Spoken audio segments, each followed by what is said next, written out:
ઘરે ઊંટ લઈએ 10-15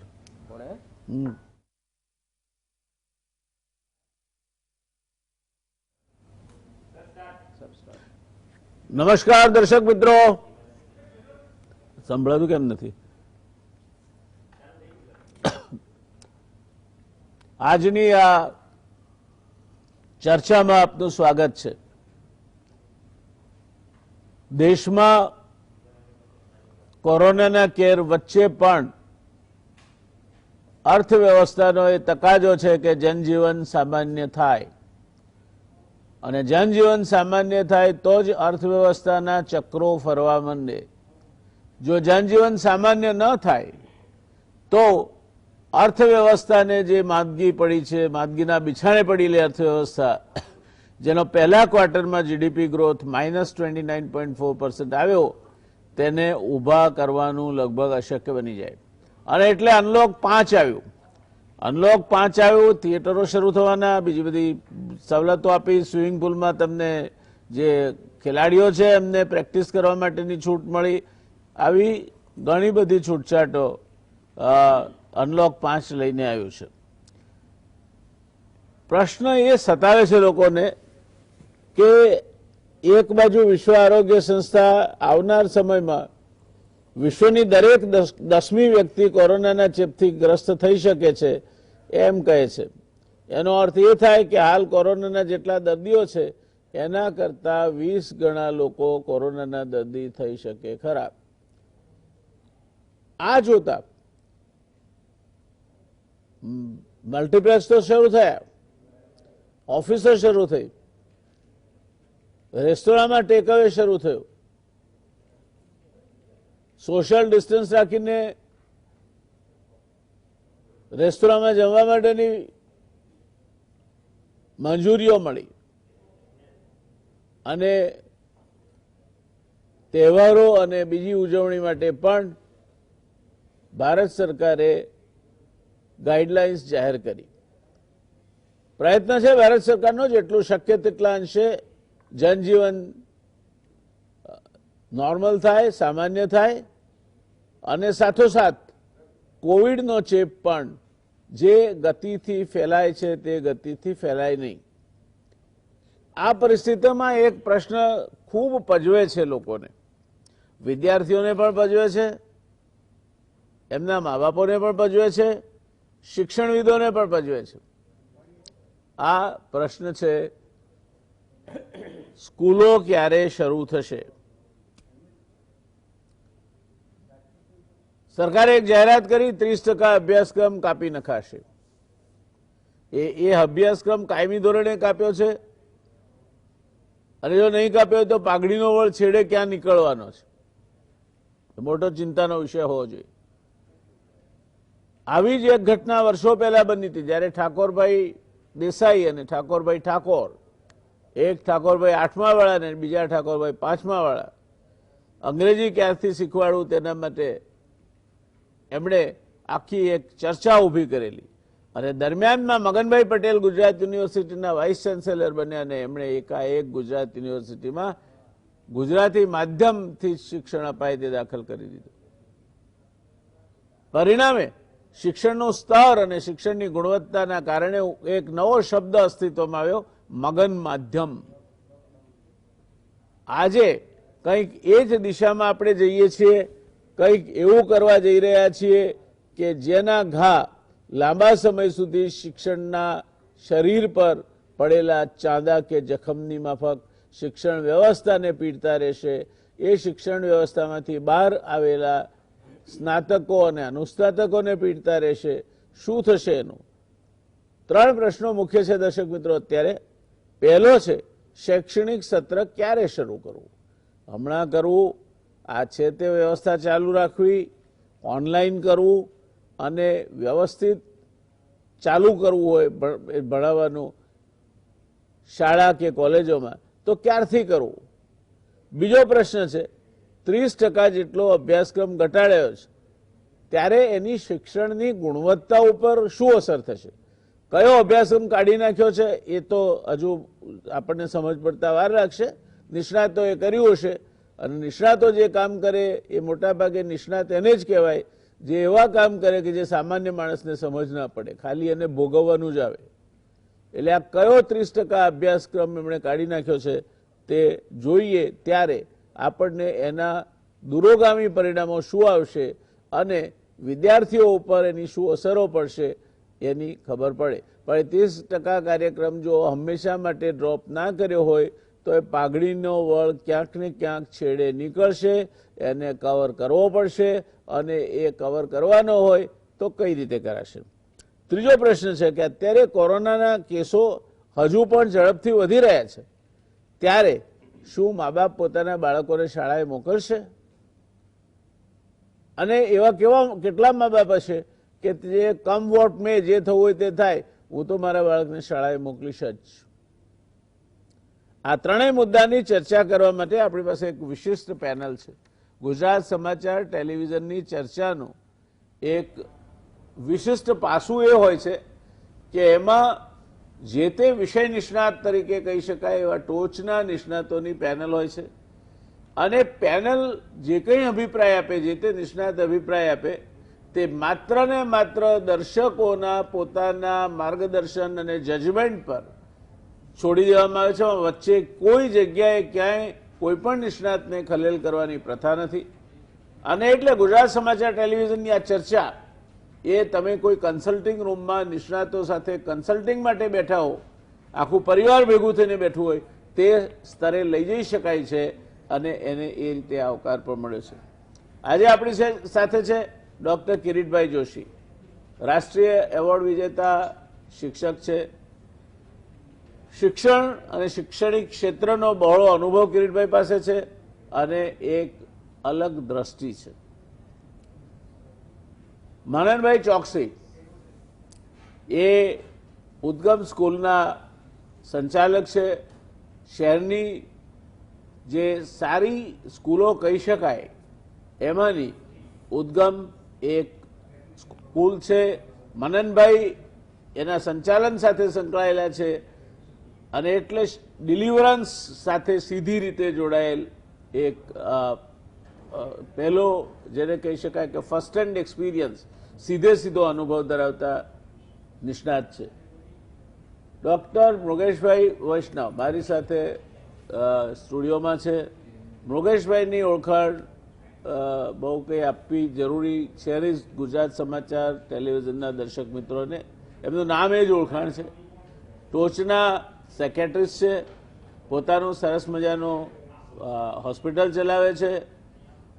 ઇન્ડિયન સેક્રેટરી સોસાયટીના એ પ્રમુખ છે અને થોડા સમયમાં એમનું નામ વૈશ્વિક સેક્રેટરી એસોસિએશનના પ્રમુખ તરીકે પ્રસ્થાપિત થવાનું છે.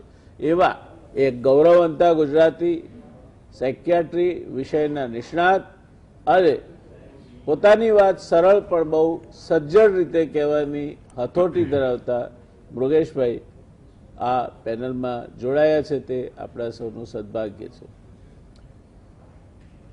શરૂઆત મનનભાઈ આપથી કરીશ, કારણ કે એક પ્રશ્ન છે આ સ્કૂલો ક્યારથી શરૂ થશે અને સ્કૂલો શરૂ થાય તો એ સ્કૂલોમાં બાળકને મોકલવા સલામત રહે માટેની શું વિચારણાઓ સ્કૂલ મેનેજમેન્ટે કરી છે?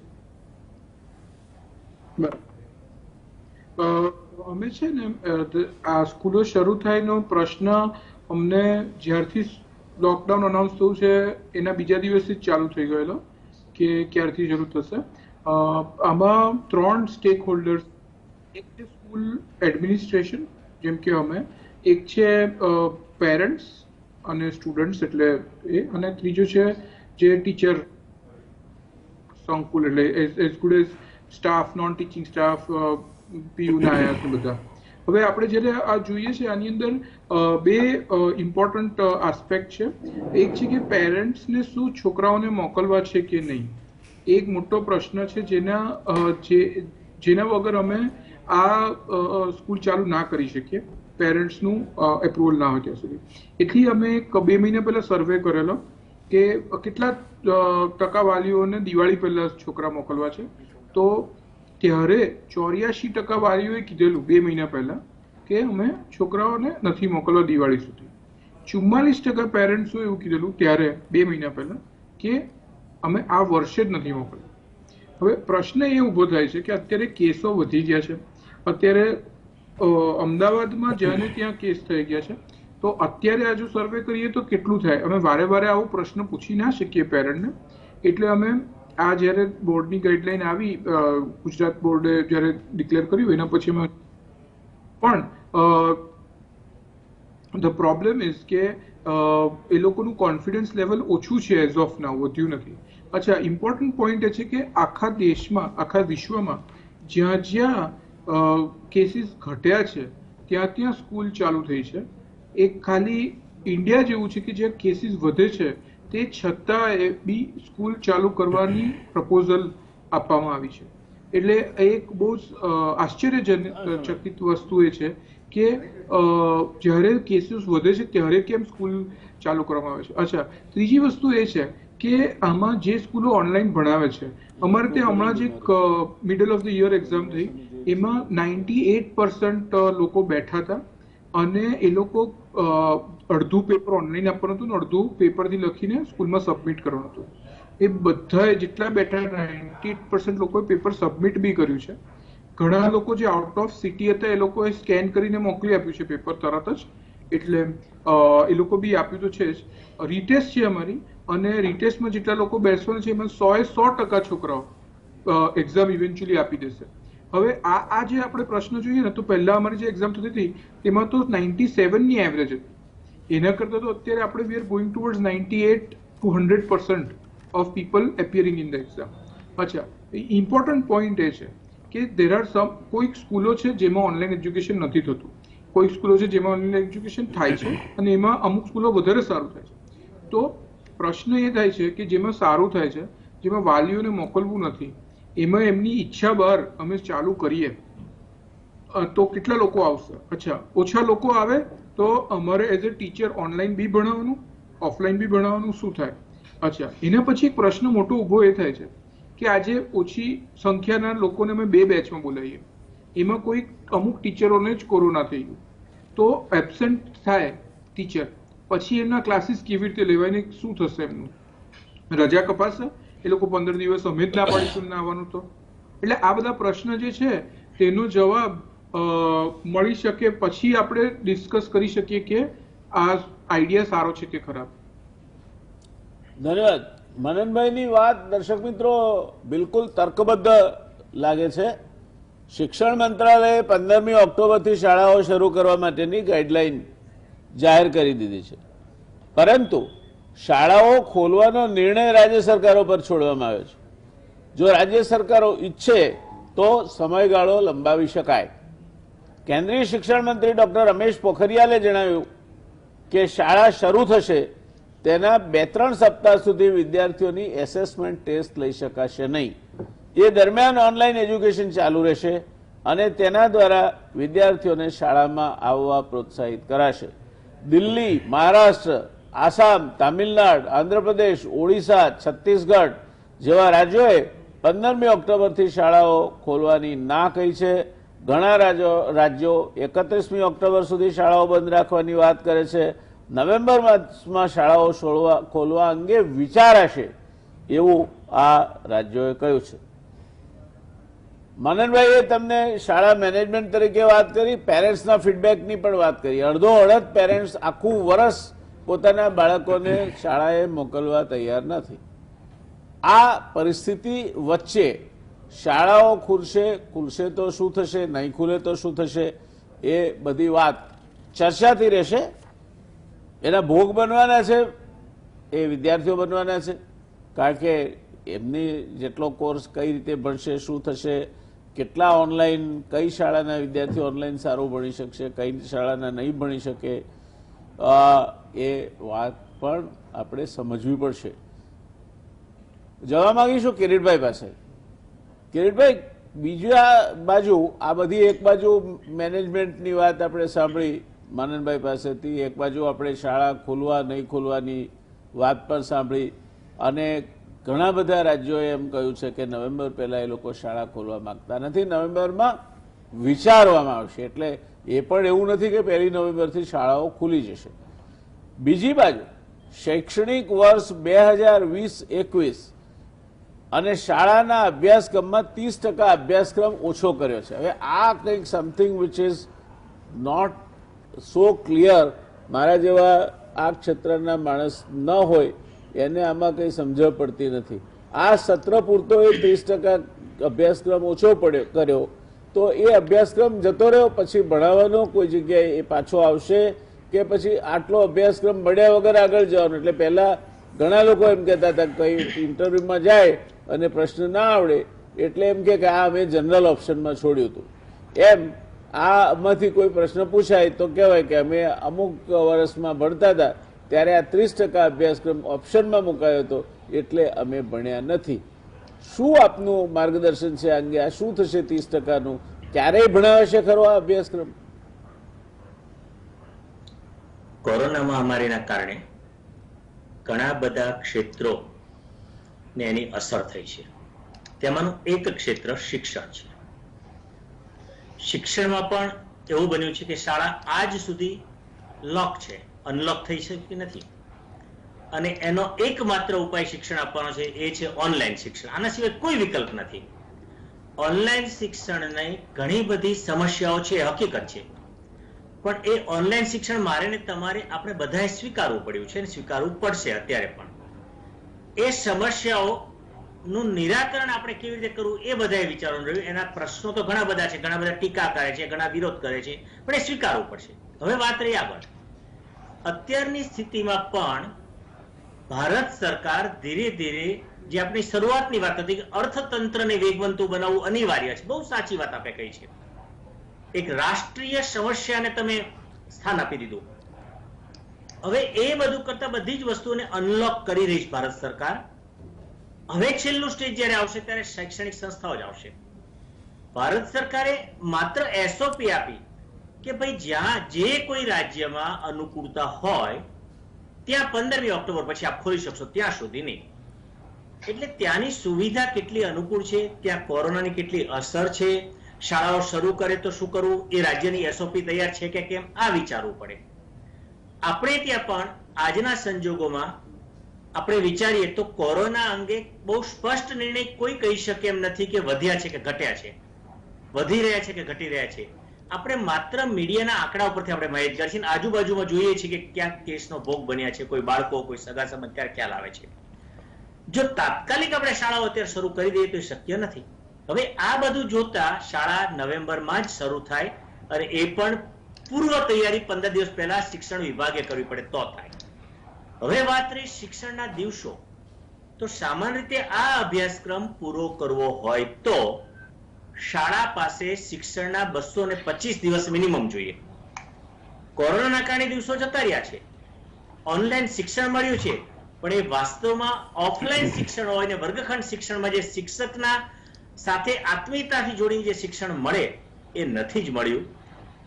એક થીગડું માર્યું છે એમ કહી તો ચાલે.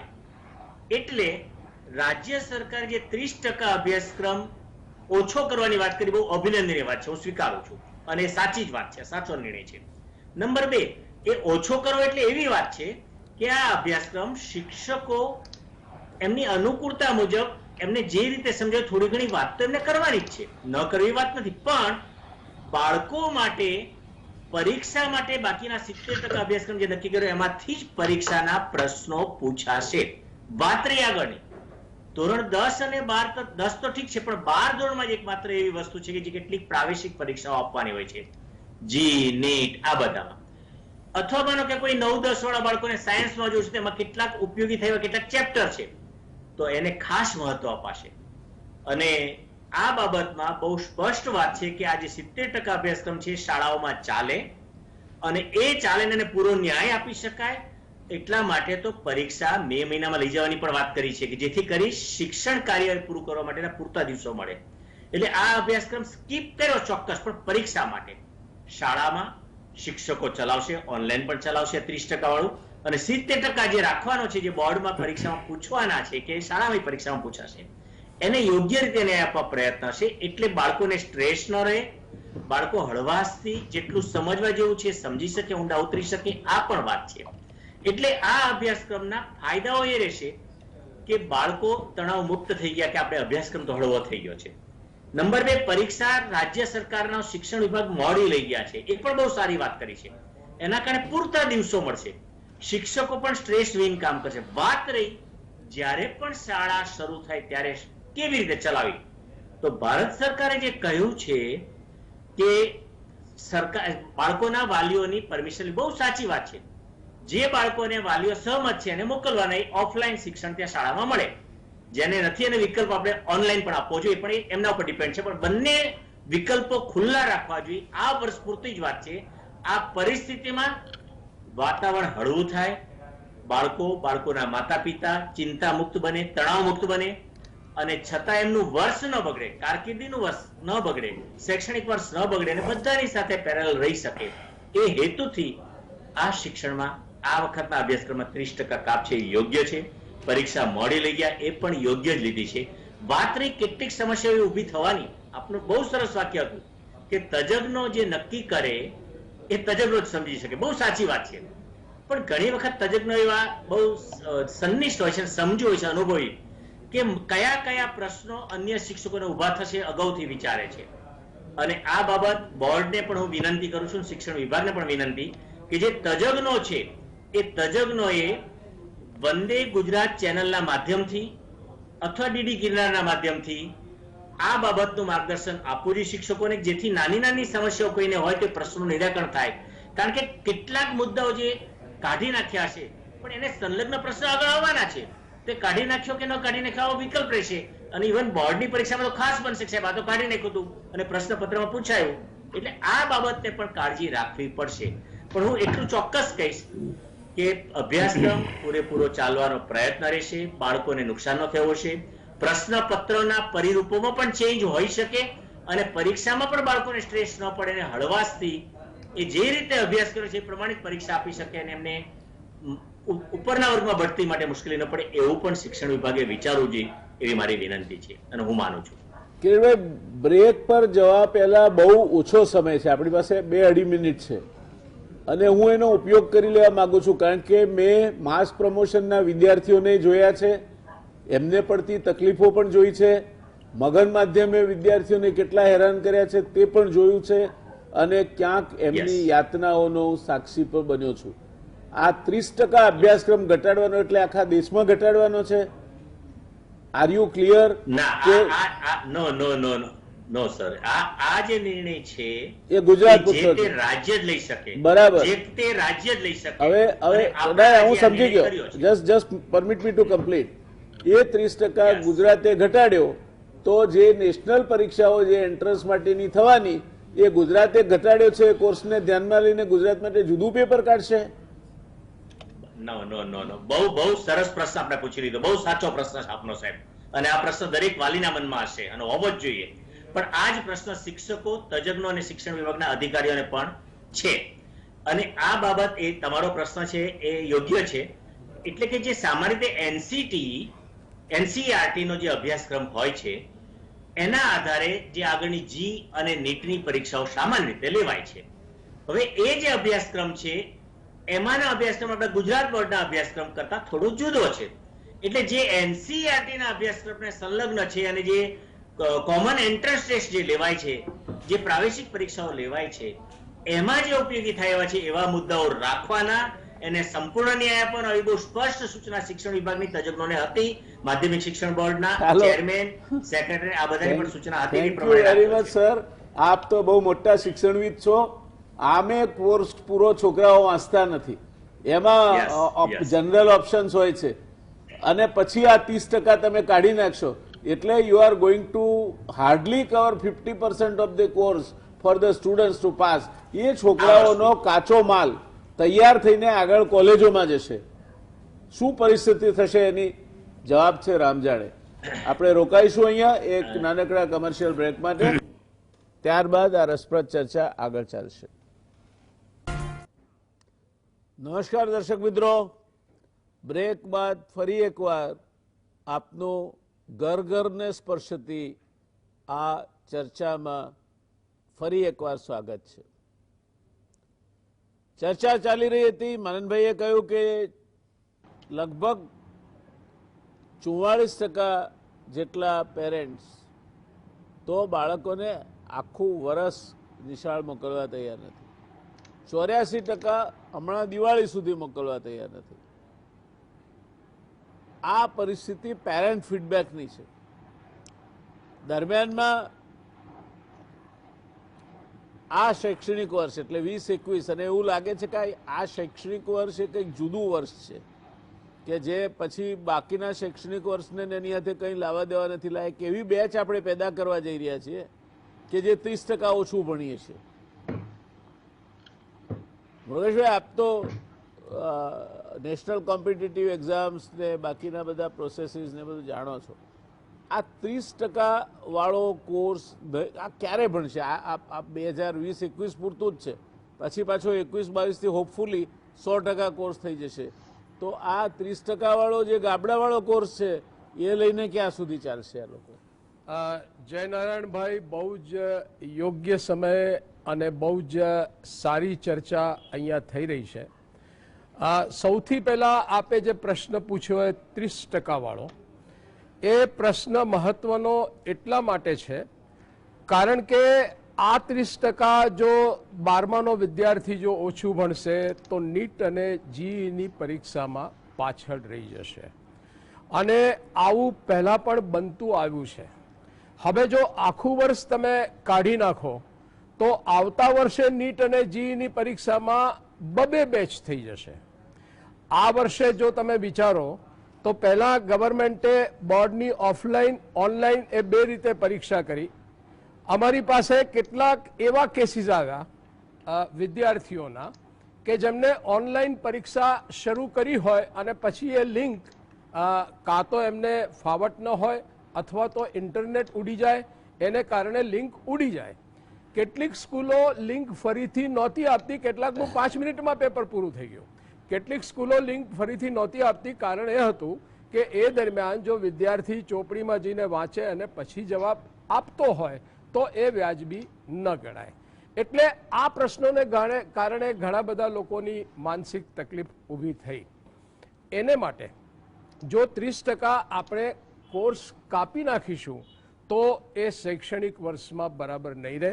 લોકો આ 30% કોર્સ કોમ્પેન્સેટ કરવા માટે જુદા જુદા જે પ્રાઇવેટ ટ્યુશન્સના એપ છે અથવા જુદા જુદા પ્રાઇવેટ ટ્યુશન્સના ક્લાસીસ છે એના તરફ આપણે વિદ્યાર્થીઓને ચોક્કસ ધકેલીશું. આની પહેલાં આપણે માસ પ્રમોશનના રિઝલ્ટ્સ પણ જાણી ચૂક્યા છીએ અને અત્યારે જ્યારે હવે રિજિયોનલ બેઝ પર એડમિશન નથી અપાતું પણ રાષ્ટ્રીય કક્ષાએ રાષ્ટ્રીય પરીક્ષાઓ લઈને એન્ટ્રન્સ ટેસ્ટ લઈને જ્યારે એડમિશન બીજા કોર્સમાં 12મા પછી અપાય છે ત્યારે 30% કાપવાનો નિર્ણય યોગ્ય નથી. અભ્યાસક્રમ ગમે તેટલું શૈક્ષણિક ક્ષેત્ર વધારે ચલાવીને પૂરો કરવો જ જોઈએ, એ વિદ્યાર્થીના હિતમાં છે. અને જો 30% કાપી નાખતા હો તો પછી એ પ્રોગ્રેસિવલી એટલે 8મા વાળો 9મા વાળો આ આખી બેચ 12મા સુધીની કોમ્પિટિટિવ એક્ઝામમાં ન જાય ત્યાં સુધી એ 30% કપાયેલો કોર્સ રહેવો જોઈએ. આપને એક ઉદાહરણ આપું. વચ્ચે આપણી શિક્ષણ નીતિ એવી થઈ કે પહેલાં સેમેસ્ટર થયા પછી સેમેસ્ટર ગયા. એમાં એક બેચ એવી હતી કે જેમાં સેમેસ્ટર આવ્યા પણ ખરા અને ગયા પણ ખરા. આ બેચના વિદ્યાર્થીઓમાં માનસિક તકલીફ મેક્સિમમ જોવા મળી, કારણ કે હવે શું હશે એ વિશે લોકો અચોક્કસ હતા. આ અચોક્કસતાને કારણે કોમ્પિટિટિવ એક્ઝામમાં અને 12મા પછીમાં એ લોકો સારો દેખાવ કરી ન શક્યા. એટલે આ વાત સાથે હું સંમત નથી થતો. હવે મનનભાઈએ વાત કરી કે શાળા ખોલવી કે ન ખોલવી, આ એક યક્ષ પ્રશ્ન છે, બહુ મુશ્કેલ પ્રશ્ન છે. કારણ કે કોવિડનો અંત ક્યારે આવશે એ કોઈ પણ કહી શકે તેમ નથી. એવા સંજોગોમાં અત્યારે જો તમે બાળકોની માનસિક હાલત જો ગણો તો એ ઘણા બધા ગુસ્સે થતા, મા બાપો જોડે ઝઘડતા, ઘણા પ્રશ્નો અત્યારે માનસિક પ્રશ્નો બાળકોના લોકડાઉનને કારણે, શાળાઓ બંધ હોવાને કારણે ઊભા થઈ રહ્યા છે. ઓનલાઈન એજ્યુકેશન પહેલાં તો લોકોએ આવકાર્યું, પણ હવે માતા પિતાની ફરિયાદ છે કે ઓનલાઈન એજ્યુકેશનમાં બાળકો બેસતા નથી. એવા સંજોગોમાં કોરોનાનો વ્યાપ વધે છે, ના નહીં વધી પણ શકે છે, નવેમ્બરમાં વધી શકે છે, ડિસેમ્બરમાં વધી શકે છે, માર્ચમાં વધી શકે છે. ક્યારે વેક્સિન આવશે, વેક્સિન કેટલું ઇફેક્ટિવ રહેશે એ કહી શકાય તેમ નથી. એવા સંજોગોની અંદર હાયર સ્ટાન્ડર્ડ એટલે આપણે 10, 11, 12 કે 9, 10, 11, 12 આને વહેલી તકે ચાલુ કરવાનો નિર્ણય લેવો પડશે. પ્રાઇમરી સ્કૂલ ક્યારે નહીં, તમે શાળા એટલે બધી જ સ્કૂલ એવું નક્કી માનીને ન ચાલો તો સારું છે. પ્રાઇમરી સ્કૂલ હમણાં નહીં અને પછી ભવિષ્યમાં કદાચ મનનભાઈએ વાત કરી કે માતા પિતા તૈયાર નથી, આવતા વર્ષે મૂકે. પ્લસ પ્રાઇમરી સ્કૂલના બાળકોને બાથરૂમમાં જવું હોય તો એ કોઈએ લઈ જવા પડે, એટલે ત્યાં સ્પર્શનો સવાલ આવે, ઘણા બધા પ્રશ્નો ઊભા થાય. એટલે પ્રાઇમરી સ્કૂલ નહીં, સેકન્ડરી, એમાં 9મું, 10મું, 11મું, 12મું, 10મું, 11મું, 12મું જે ન ઠીક લાગે એ પ્રમાણે ચાલુ કરવાનું વિચારવું પડશે. આ ચાલુ કરવાનું જો નવેમ્બરમાં જો વિચારવું હોય કે ડિસેમ્બરમાં પણ વિચારવું હોય તો એની તાલીમ આજથી શરૂ કરવી પડશે. મનનભાઈએ કર્યું, જ્યારે લોકડાઉન થયો એના બીજા દિવસથી અમે વિચારતા હતા કે આપણે ખોલીશું કઈ રીતે. તો આપણે વગર તાલીમે માત્ર એસઓપી બહાર પાડીને આપણે ખોલી ન શકીએ. શાળામાં હાઇજીનના ઘણા બધા મુદ્દા થાય. ક્લાસીસમાં ભલે તકલીફ થતી હોય પણ સોશિયલ ડિસ્ટન્સ જળવાય એ રીતે ક્લાસીસ રાખવા પડે. પ્રાઇમરી સ્કૂલવાળા ન હોય ને સેકન્ડરીવાળા હોય તો એની 2 બેચ પણ સવાર સાંજની જુદી જુદી બેચ કરવી પડે. બહુ જ વ્યાજબી પ્રશ્ન એમને કહો કે એક જ શિક્ષક 2 વખત એકનો એક વિષય, એકની એક વસ્તુ શીખવાડે, એવું પણ બની શકે. તો એને માટે એમને કોમ્પેન્સેશન કઈ રીતે આપી શકાય એ પણ વિચારવું પડે. પણ તમામ મેઝર્સને આપણે ધ્યાનમાં લઈને સૌથી પહેલા શિક્ષકોને, કારણ કે શિક્ષકો શું એમના ઘેર, શું એમની સોસાયટીમાં માસ્ક નિયમિત રીતે પહેરવો, વારંવાર હાથ ધોવા અને તમામ જે છીંક ખાતી હોય તો ટિશ્યુ રાખવું, ઉધરસ ખાતા હોય તો ટિશ્યુ રાખવું, સોશિયલ ડિસ્ટન્સીસ જાળવી રાખવું, શું આ બધું બધા પાલન કરે છે? સૌથી પહેલા એ તાલીમી પ્રોગ્રામ રાખવા પડશે કે બધા આનું પાલન કરે. પછી કોરોના વિશે સમજ દરેક વખતે સીડી સેન્ટર ફોર ડિઝીઝ કંટ્રોલ ને WHO એના દરેક સિચ્યુએશન રિપોર્ટમાં એનું સ્ટેટમેન્ટ બદલતું આવ્યું છે. એટલે જે કંઈ કોરોના વિશેનું જ્ઞાન છે કે સપાટીને અડવાથી થાય, કેવી કેવી રીતે થાય, આ હાથને આંખ ઉપર લઈ જવાથી થાય, આનું પહેલા શિક્ષણ ઓનલાઈન કે ઓફલાઈન ટીચર્સને આપવું પડશે. તાલીમી વર્ગ ખોલવા પડશે. તમે જ્યારે સ્કૂલ ખોલો ત્યારે બાળકની અને એના કુટુંબના સ્વાસ્થ્યની જવાબદારી સ્કૂલ સંચાલકોની થશે. એટલે એ પણ વાત બરાબર રીતે ધ્યાનમાં લેવી પડશે. હું એક દાખલો જો આપને આપું તો ઇબોલા વાયરસ જ્યારે ગોયાના લિબ્રસ એ બધાની અંદર શરૂ થયું અને ઇબોલા વાયરસ જ્યારે એકદમ આઉટ ઓફ કંટ્રોલ હતું ત્યારે આ રાજ્યોની અંદર સ્કૂલ ખોલવાનો નિર્ણય લેવાયો. એ નિર્ણય એટલા માટે લેવાયો કે મોટાઓ તો સમજતા નથી, પણ બાળકોને સ્કૂલમાં જો બધા જ આ વસ્તુઓનું, નિયમોનું પાલન કરવાનું શીખવાડીશું તો બાળકો એમના વડીલોને ઘેર જઈને કહેશે કે તમે આમ ન કરો, તમે હાથ ધુઓ, તમે અહીંયા ન અડો, અને કદાચ એનું પાલન કરાવશે. આ પ્રકારનું એક્સપર્ટ કમિટીએ નક્કી કર્યું અને 2014 થી 2016માં આ બધા જ પ્રદેશમાં શાળાઓ ખોલી નાખવામાં આવી. પ્રયોગ પહેલા આપણે હિસ્ટ્રીને જોઈએ તો પ્રયોગ પહેલા હાયર સ્ટાન્ડર્ડથી કર્યો, પછી ધીરે ધીરે આગળ ગયા અને થયું એવું કે બાળકો ખરેખર એમના વડીલો પાસે આ બધા નિયમોનું પાલન કરાવવા માંડ્યા અને 2016 પછી ઇબોલા નાબૂદ થયો. જયનારાયણભાઈ, બે ધારી કરવત જેવો આ સવાલ છે, પણ મોડો કે વહેલો આપણે નિર્ણય લેવો જ પડશે. જે માતા પિતા મોકલવા ન માંગતા હોય એને માટે વિકલ્પ 2 આપવા જ પડશે. ઓનલાઈન અને ઓફલાઈન. સંચાલકોને તકલીફ પડશે, ફીઝના ઇસ્યુ પણ થશે, પણ આ બધી વસ્તુને ધ્યાનમાં રાખીને, બાળકોના માનસિક સ્વાસ્થ્યને ધ્યાનમાં રાખીને, કારણ કે અત્યારે 80% લોકો પાસે 2 રૂમથી પણ નાનું ઘર છે. એ લોકો કઈ રીતે અભ્યાસ કરે છે, કઈ રીતે સોશિયલ ડિસ્ટન્સ જાળવીને રહે છે, એ પણ ઘણા બધા પ્રશ્નો આપણા દેશમાં છે. એવા સંજોગોમાં, આ વિશિષ્ટ સંજોગોમાં ભણતર બગડે નહીં, અભ્યાસ કપાય નહીં, એ રીતે શિક્ષકોએ પણ એમની એક્સ્ટ્રા ડ્યુટી સમજીને કામ કરીને આ જે વર્ષ આપણું અઘરું વર્ષ આ છે, આશા રાખીએ કે 21-22 આવું ન હોય, પણ 20-21 વર્ષ છે, એમાં આપણે સાવચેતીના પૂરા પગલા સાથે તબક્કાવાર શાળા ખોલવાની શરૂ કરવી પડશે.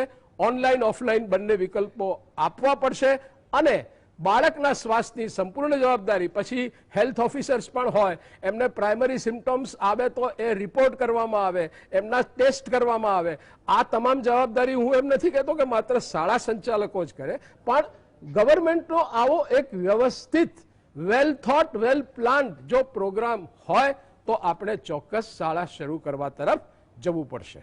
ધન્યવાદ. એનો અર્થ એ થયો કે શાળા શરૂ કરવી અને આજથી વચ્ચેના સમયમાં યુદ્ધના ધોરણે બધા જ સ્ટેક હોલ્ડર્સ સાથે કામ પાડીને સંકલન કરીને સરકાર અને સંચાલકો બંને વાલીઓનો સહકાર લઈને, શિક્ષકોનો સહકાર લઈને આખી વ્યવસ્થા ગોઠવવી પડશે.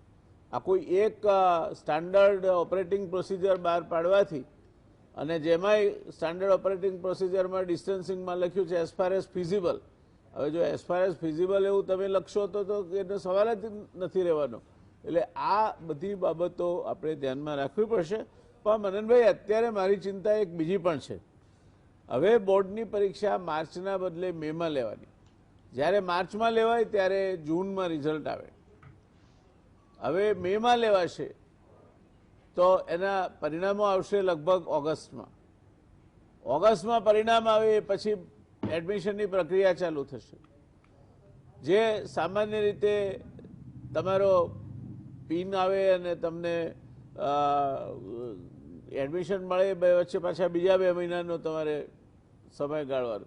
એટલે તમે ડિસેમ્બર સુધી આ બધા જ કોર્સીસ, પ્રોફેશનલ કોર્સીસ અને કોલેજના અને હાયર એજ્યુકેશન કોર્સીસ ચાલુ જ નહીં કરી શકો. એવું બને ખરું? આમાં બોર્ડ ધારે તો ઘણું સ્પીડમાં કરી શકે છે કરેક્શન, એડમિશન ઘણું સ્પીડમાં થઈ શકે છે. એટલે આપણે એવું કહીએ કે તમે જે અનુમાન કર્યું કે સપ્ટેમ્બર ઓક્ટોબર સુધી નવું સત્ર ચાલુ ના થાય કોલેજોમાં, પણ એમાં જો ધારે તો એ જલ્દી થઈ શકે છે. હમણાં સીબીએસઈ બોર્ડે એવું નક્કી કર્યું કે આપણે વહેલા પરિણામો આપીશું, એના પછી એ લોકો ઘણા વહેલા આપી શક્યા છે. એટલે આમાં બધી રીતે આખું, જેમ મેં અમને કીધું ને કે ઓલ સ્ટેક હોલ્ડર્સને આપણે સાથે લઈને ચાલવું પડે. હવે આપણે નક્કી કર્યું કે ચલો મેમાં પરીક્ષા લઈએ છે, પણ બધા ટીચરોને તાત્કાલિક કરેક્શન કરવા માટે તૈયાર રાખવા જોઈએ. તરત કરેક્શન કરી તરત રિઝલ્ટ ડિક્લેર કરી દેવું જોઈએ અને તરત જ એડમિશન પ્રોસિજર પેરેલલી ચાલુ થઈ શકે. જે બધી કોમન એન્ટ્રન્સ ટેસ્ટ છે એ બધી લેવી જોઈએ.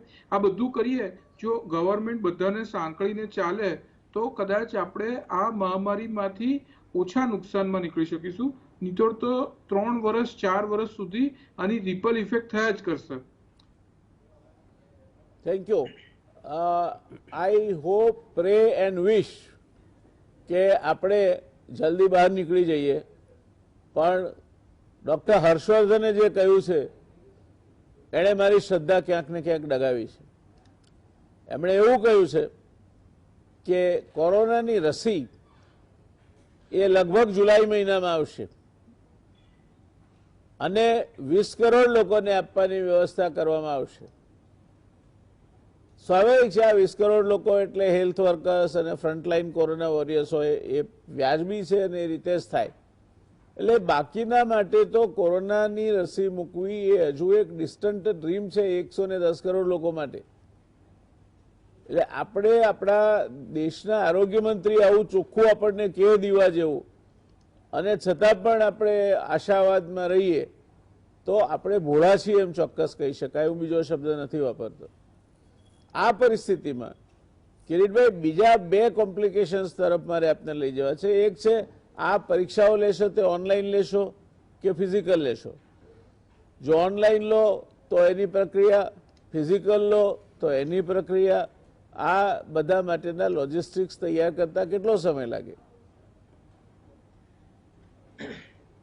બહુ સાચી સમસ્યા રજૂ કરી છે આપે. પણ આપણે બધાએ જોયું કે કોરોના મહામારીની વચ્ચે પણ આપણા માધ્યમિક શિક્ષણ બોર્ડે ધોરણ 10 અને 12ની બોર્ડની પરીક્ષાઓ પણ પૂરી કરી, પૂરક પરીક્ષાઓ પણ પૂરી કરી, ગુજકેટ પણ લીધી અને ઉચ્ચ શિક્ષણ વિભાગે પણ પીજી અને ગ્રેજ્યુએશનની પણ પરીક્ષાઓ લીધી છે. યોગ્ય સાવચેતી સાથે લીધી છે અને ઓફલાઈન અને ઓનલાઈન 2 વ્યવસ્થા કરી હતી. એટલે શિક્ષણ વિભાગે જે તે સ્થિતિમાં જે તે સમયે શું મુશ્કેલી છે એને ધ્યાનમાં રાખી આ પરીક્ષા ગોઠવવી જોઈએ અને વિકલ્પો પણ આપવા જોઈએ એ હું માનું છું, તો જ આપણે એને ન્યાય આપી શકીએ. હજુ આજની આપણે આ કયા મહિનામાં છીએ? લગભગ એમ સમજો કે ઓક્ટોબર. નવેમ્બર આવશે. હા. હજુ સુધી પરીક્ષા એડમિશનની પ્રક્રિયાઓ સામાન્ય જે સ્ટ્રીમ કહેવાય એમાં પણ પૂરી થઈ નથી. બીજા બધા સ્ટ્રીમમાં પણ હજુ રિશફલિંગ ચાલે છે, ખૂબ જગ્યાઓ ખાલી છે, એટલે એ રિશફલિંગ બીજા 2-3 મહિના ચાલશે. એટલે એન્ડ ઓફ ધ ડે આપ જેને બહુ ઝડપી કહો છો એ પ્રક્રિયા લગભગ તમને ક્લાસીસ ચાલુ થાય અથવા તો ઓનલાઈન કામ ચાલુ થાય એ ડિસેમ્બર સુધી લઈ જશે એવું અત્યારે દેખાય છે. Maybe I am wrong and I wish and pray that I am wrong, પણ અત્યારે એવું દેખાય છે કે આવું થશે. શું લાગે છે આપને? સાચી જ છે, આપની ધારણા બિલકુલ સાચી છે. આજે પણ હજુ કેટલીક ઉચ્ચ શિક્ષણની પરીક્ષાઓ બાકી જ છે અને નવા વર્ગો ચાલુ નથી થઈ શક્યા. ઓનલાઈન શિક્ષણ પણ અપાય છે, પણ એ કેવી રીતે અપાય છે આપણે બધા જાણીએ છીએ અને કેટલું એ યોગ્ય છે એ પણ આપણે જાણીએ, પણ છતાં એક બાળકોના સંતોષ માટે કંઈક શિક્ષણ મળી રહ્યું છે આ જ ઉપાય છે. એક આપણે બીજી હકીકત આની સાથે હું જણાવવા માંગુ છું કે આજ સુધી એ સ્થિતિ હતી કે બાળકો એની રાહ જોતા, માતા પિતા કે બાળકો, કે હવે બસ વેકેશનના 15 દિવસ જ બાકી રહ્યા છે, 10 દિવસ જ બાકી રહ્યા છે, પછી આપણે મામાને ત્યાં જઈશું, ફરવા જઈશું. આજે એનાથી ઊંધું જોવા મળે છે. આજે બાળકોને વાલીઓ એવી રાહ જોવે છે કે હવે ક્યારે વેકેશન પૂરું થશે આપણું, ક્યારે શાળાએ જશું, ક્યારે શાળાઓ ખુલ.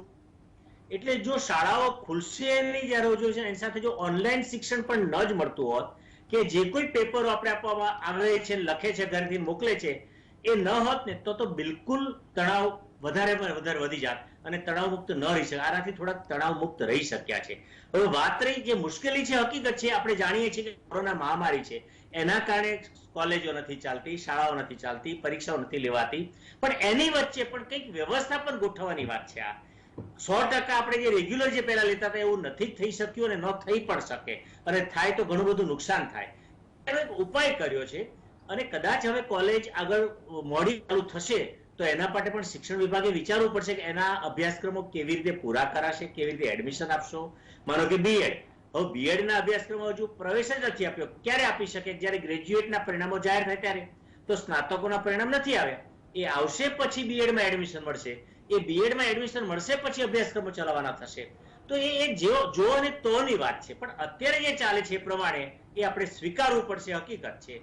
એટલે આપની સમસ્યા પણ એ સાચી છે અને સમસ્યાઓને પણ વિભાગે ધ્યાનમાં લઈ આગળના એના માટેના પ્રાવધાનો વિચારવા પડશે કે આપણે શું કરીએ કે જેથી કરી વર્ગખંડો નિયમિત શરૂ થાય, મેક્સિમમ પ્રમાણમાં અભ્યાસક્રમને ન્યાય આપી શકાય, પરીક્ષા પદ્ધતિમાં બદલાવ કરીએ કે જેથી કરી બાળકોને સ્ટ્રેસ ન પડે અને યોગ્ય મૂલ્યાંકન થાય અને એ રીતે યોગ્ય વર્ગબઢતી આપી શકીએ. હું એવું માનું છું.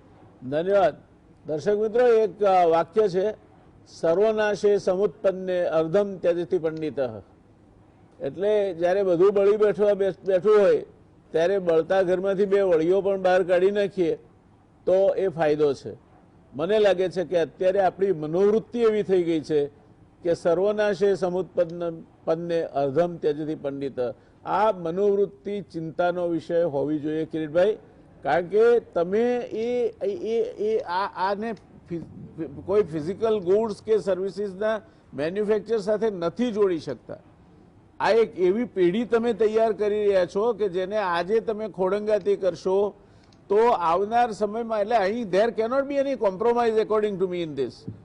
આમાં ગમે તેમ કરીને છોકરાઓને પસાર કરવાના અને એમને આપણે આગળ મોકલી દઈએ ને સરકાર રાજી, સંચાલકો રાજી, બાકીના બધા રાજી, તો એ એમનું શું થશે? અત્યારે આપણે આ પેલા માસ પ્રમોશન વાળાની સ્થિતિ જોઈએ છે.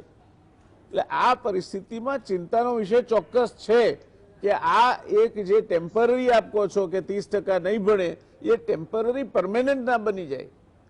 અને ટેમ્પરરી પરમેનન્ટ ના બની શકે એના માટેનો કોઈ આપણે ઉપાય નથી.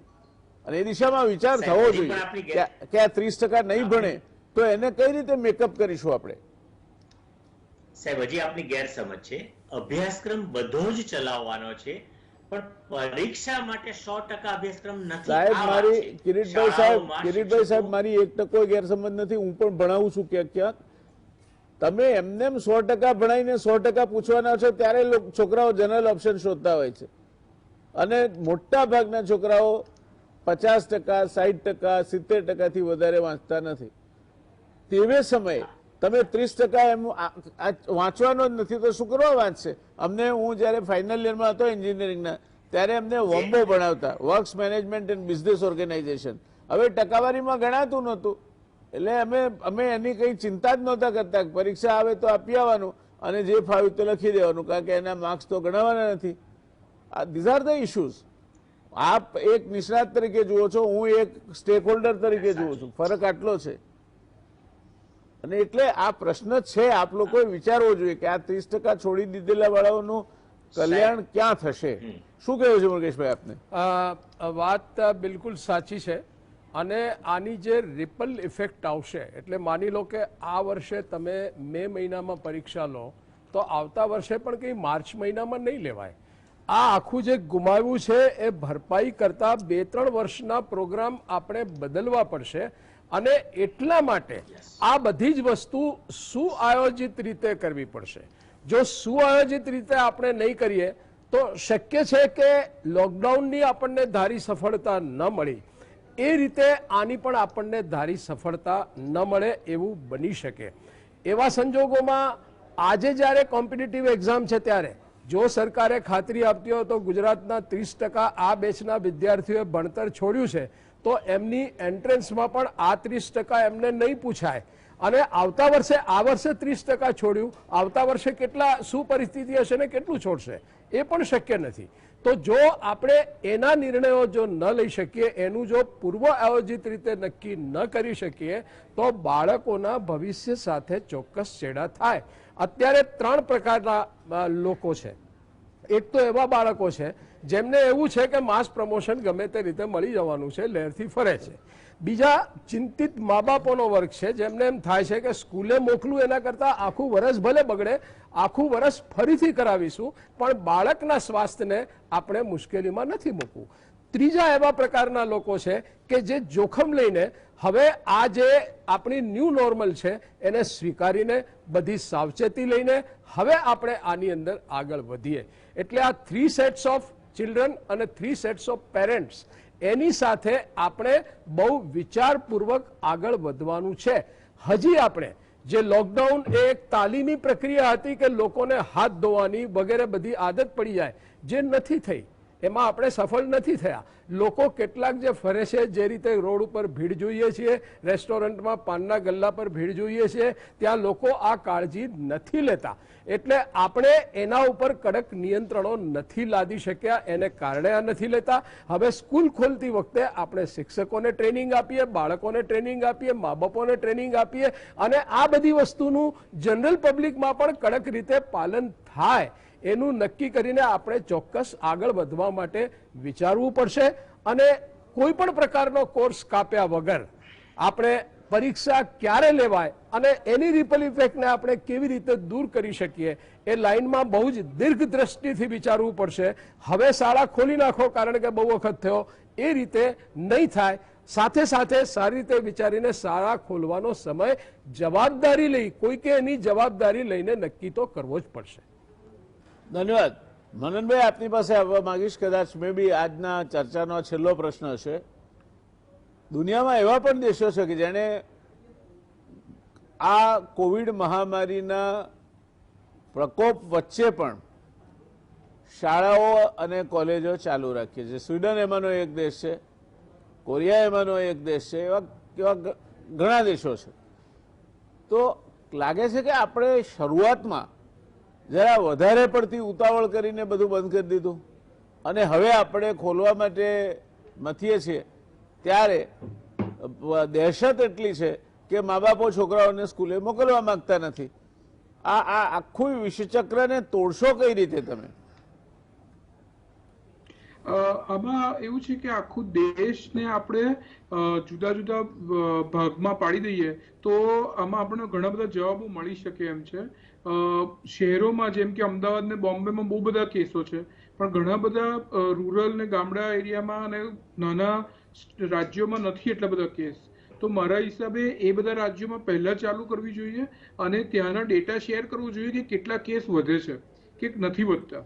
અચ્છા, બીજી વસ્તુ એ છે કે આજે બધી જે તમે બધા રાજ્યોની વાત કરો, જે બધા દેશોની વાત કરો છો કે જે લોકો ચાલુ રાખ્યું, એ લોકોના પોપ્યુલેશન બહુ ઓછા હતા અને બહુ કન્જેસ્ટેડ નહોતું, ડેન્સ પોપ્યુલેશન નહોતું, બધા સ્પ્રેડ આઉટ હતા.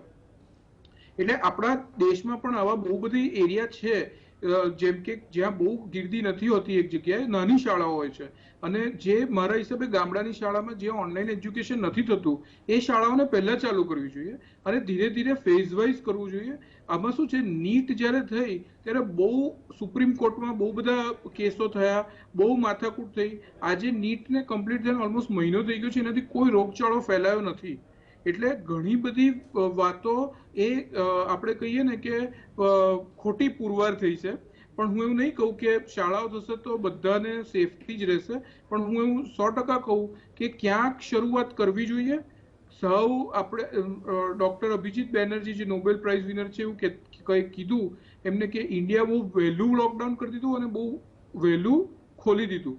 અને એમાં એવું છે કે જે બધા જાણે છે કે લોકડાઉનના બેનિફિટ નથી મળ્યા, પણ આમાં પ્રશ્ન એ છે કે કેમ નથી મળ્યા. આપણે આપણા ફેલિયરથી શીખી અને આપણે નાના નાના પગલાં ઉઠાવી, નાના નાના ગામો, નાની નાની સ્કૂલો ચાલુ કરી અને ધીરે ધીરે મોટા શહેરોની મોટી સ્કૂલોને ખોલવી જોઈએ.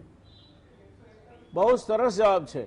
દર્શક મિત્રો, આ પ્રશ્ન એટલો પેચીદો છે કે એમાં આપણે આ આખો 1 કલાક મશક્કત એટલે કે મથામણ કરી 3 ટોચના નિષ્ણાતો સાથે, એક સંચાલક તરીકે શહેરની સર્વોત્તમ શાળાના ડાયરેક્ટર, એક ઉત્તમ શિક્ષક, શિક્ષણવિદ અને શિક્ષણ અંગેની ખૂબ ઊંડી સૂઝ ધરાવતા એવા નિષ્ણાતભાઈ શ્રી કિરીટભાઈ સાથે વાત કરી અને એક મનોવિજ્ઞાન અને મનોવિજ્ઞાનને સ્પર્શતા પ્રશ્નો સાથે જે પનારો પાડે છે એવા ડૉક્ટર મૃગેશભાઈ વૈષ્ણવ સાથે વાત કરી. લાગે છે કે આ પ્રશ્નનો એક સામાન્ય ઉકેલ શોધવાના બદલે મનનભાઈએ જે છેલ્લે વાત કરી એ વધુ યોગ્ય લાગે છે. આમાં 80-20નો રેશિયો કદાચ કાઢી શકાય. 20% એવા વિસ્તારો કે જ્યાં ડેન્સ પોપ્યુલેશન છે, આ સ્કૂલો ચાલુ કરવી હિતાવહ નથી અને ઓનલાઈન શિક્ષણ આપે તો વાંધો નથી, પણ એવા ગામડાઓની સ્કૂલો કે જ્યાં તમે ગામડાની સ્કૂલમાં પણ ઝાડ હોય અને છોકરા ભણનારા 25 હોય તો તમે સોશિયલ ડિસ્ટન્સિંગ રાખીને બેસાડી શકો છો. હું પણ 6ઠ્ઠા ધોરણ સુધી એવી શાળામાં ભણ્યો છું કે અડધો દિવસ અમને બહાર કણજીના કે લીમડાના ઝાડ નીચે બેસાડીને ભણાવતા હતા. આ નુકસાન જેમ છે એમ ફાયદો પણ છે. એટલે આનો હજુ પણ મંથન થવું જોઈએ. એમ માનીને આપણે ચાલીએ કે કશું જ નથી, all is well, I am here to tell you all is not well. આને હજુ પણ વધારે એને વલોવવું જોઈએ અને એમાંથી એક એવો રસ્તો કાઢવો જોઈએ કે આ જે ટેમ્પરરી આપણે છૂટ આપીએ છીએ એ ટેમ્પરરી છૂટ એ કાયમી ધોરણની ખોડ ન બની જાય અને જે બાળકો અભ્યાસક્રમ પૂરો કરીને નીકળે, ઉચ્ચ શિક્ષણ માટે જાય, એ શરૂઆતનું જ એમનું બેગેજ અધૂરું લઈને ન જાય એ ચિંતા આપણી સૌની હોવી જોઈએ. સરકારની હોવી જોઈએ, સરકાર કરે જ છે ચિંતા, શિક્ષણવિદોની હોવી જોઈએ, શિક્ષણવિદો કરે જ છે ચિંતા, સંચાલકોની હોવી જોઈએ, વાલીઓની હોવી જોઈએ અને શિક્ષકોની પણ હોવી જોઈએ. આ બધા ભેગા થઈને વિચારે તો મને લાગે છે કે કંઈક હજુ પણ વધુ સારું આનું પરિણામ મેળવી શકાય. જોઈએ આપણે સમય આવે, આ આખોય અખતરો છે એના શું પરિણામો મળે છે તે આપણને ખ્યાલ આવશે ત્યારે મળીશું ફરી એકવાર. ખૂબ ખૂબ આભાર કિરીટભાઈ, મનનભાઈ અને વૈષ્ણવ સાહેબ આપનો આ ચર્ચામાં ભાગ લઈને એને આટલી બધી રસપ્રદ બનાવવા માટે. કદાચ આજની ચર્ચા જેટલું મારે કોઈ ચર્ચામાં બોલવું પડ્યું નથી, પણ હું પણ એક પેરેન્ટ તરીકે, એક નાગરિક તરીકે મારી જે વાત હતી તે મેં કહી છે. હું કોઈ નિષ્ણાત નથી, મને શિક્ષણ વ્યવસ્થાની ગતાગમ નથી પડતી અને શિક્ષણની પણ નથી પડતી, પણ ઘણીવાર નિષ્ણાતને નાક નીચે ન દેખાય, એક સામાન્ય માણસને દેખાતું હોય છે. મારો ઇન્ટરવેન્શનનો પ્રયાસ માત્ર નાક નીચેનું જોવાનો હતો એ વાત સાથે આપણે આજની આ ચર્ચાને અહીંયા વિરામ આપીશું. શુભરાત્રી, ટેક કેર, શબ્બા ખેર.